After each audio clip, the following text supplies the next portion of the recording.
The Lord be with you. A reading from the Holy Gospel according to Matthew. Jesus spoke to the crowds and said to his disciples, "The scribes and the Pharisees have taken their seat on the chair of Moses.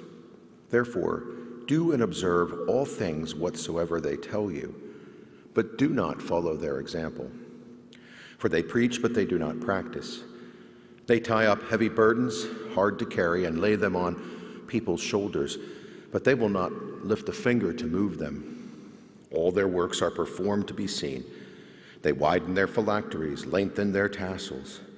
They love places of honor at banquets, seats of honor in synagogues, greetings in marketplaces, and the salutation, 'Rabbi.' As for you, do not be called Rabbi, for you have but one teacher, and you are all brothers. Call no one on earth your father. You have but one Father in heaven. Do not be called Master. You have but one Master, the Christ. The greatest among you must be your servant. Whoever exalts himself will be humbled, but whoever humbles himself will be exalted." The Gospel of the Lord.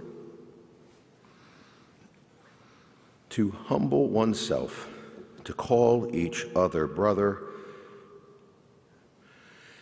Well, I have to confess, I went looking for some inspiration in the world of music for this week's gospel and readings, and I came up short. There's really not anything on the best-selling list, so to speak, that maybe younger people are listening to that I was found in any way inspiring, at least not for these readings and the themes that I was thinking of that come from them. But I also even considered looking at Pink Floyd's Dark Side of the Moon album, since that's about the 50th anniversary for that album. And as much as I love that old music, I couldn't find anything there. I did stumble upon a song from 2019 by Taylor Swift, obviously a song about relationships, but it's called "False God." And it basically talks a little bit about how in a relationship we can be pretty deluded, you might say, or convinced that this is good, but it's not. And so we kind of create for ourselves out of the relationship a bit of a false god. We try to make it work. We try to make it real, and it's not. I've been thinking a little bit about that way in which we have that great capacity to sometimes convince ourselves of something that's just not there. It's an incredible capacity, believe me. And I think that's what Jesus is warning against in today's gospel, not just for the religious leaders that he's directly challenging, because his challenge to them is incredible. He's basically saying Pharisees, scribes, these people who are the opinion makers and in some ways the arbiters of our religious practice and the way in which we are as a religion, these people are often hypocrites. These people may give you good advice, but don't follow the way they practice, because they don't practice what they preach. So he's really hard on those who are, you might say, the professional leaders of religions, especially his own here. But what's even more remarkable in this particular gospel is he goes on to say, and by the way, don't even call each other rabbi. There's a way in which you know and we know from him that you're to learn from God. But it also might be a suggestion that rather than having someone as our complete opinion maker and teacher, what about learning from each other? What if in some ways he's implying that there's a role that you and I play as co-learners and co-teachers of each other?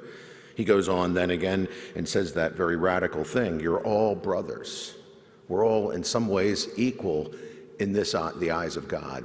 That's a really radical statement for a time of Jesus when everybody had a strata. Everybody was in a very complex social stratification.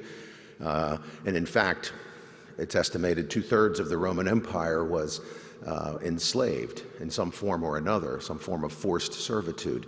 And so when he goes on in this gospel to say, do not be called master, you only have Christ as your master, that's actually a pretty radical statement to say, yeah, I know we have this whole social system, and this is the way society is supposed to be. This is the traditional way you and I understand society. Don't pay any heed to that when it comes to our core identity before God. We are all in this in some ways, to serve one another, not just serve a master, to teach and learn from one another, not to call someone teacher. And even in a way where we care for one another as a parent, not just calling anybody father, but understand that we nurture and encourage each other as a parent would. So I find the gospel today to be really radical, and it reminds me too of this way in which in our own church I think we can suffer from that kind of obsession with things that sound like they make important distinctions, and sometimes they do. But there are times where we have to say these all point to these little distinctions of customs and things that we have. If they don't serve that core teaching of how we should be, then we have to reconsider our attitude toward them. Pope Francis is really big on this. He speaks out often against a kind of pervasive clericalism, but at times he gets even more specific. He, in fact, has coined this kind of term called spiritual worldliness, where it's not just the clerics, but all of us can fall into a behavior where we focus on things that look virtuous, they look like piety, they seem like orthodoxy, but in fact, if they don't point us to the core belief and practice of loving God and loving neighbor, then they're not fulfilling their end. They become an end in themselves, in fact. And they look like virtues, but they're counterfeit virtues, because they're not pointing to the substance of our own authentic, real call, of our own authentic selves, of the way in which we need to be as Christians with one another. In his exhortation, Evangelii Gaudium, which Pope Francis put out about 5 or 6 months after he was elected as Pope, he issued that statement as kind of a blueprint for his papacy, which was fascinating for a guy who didn't expect to get elected Pope. He pretty quickly came up with a kind of goal setting, you might say. It's not strictly goal setting, but you read it and you can see it's a grab bag of a bunch of things that clearly become his priority over those next several years. But in there he talks about spiritual worldliness like this. He says, the supposed soundness of doctrine or discipline leads instead to a narcissistic authoritarian elitism, whereby instead of evangelizing, one analyzes and classifies others, and instead of opening the door to grace, one exhausts his or her energies in inspecting and verifying. In neither case is one really concerned about Jesus Christ or others. Well, being concerned about Jesus Christ or others is certainly a priority. And anything less than that becomes, as Taylor Swift's old song says, a false god. We make something that we want it to be this way. It's not. So we try to convince ourselves, and in some ways we delude ourselves and prioritize or emphasize something that should not be. Well, we can create lots of false gods, I suppose. We can come up with any number of counterfeit virtues. It looks like a virtue, feels like a virtue, but it's not the real thing. And so in our lives, I think Jesus is encouraging us at the end of this reading, though, to say, therefore, be humbled.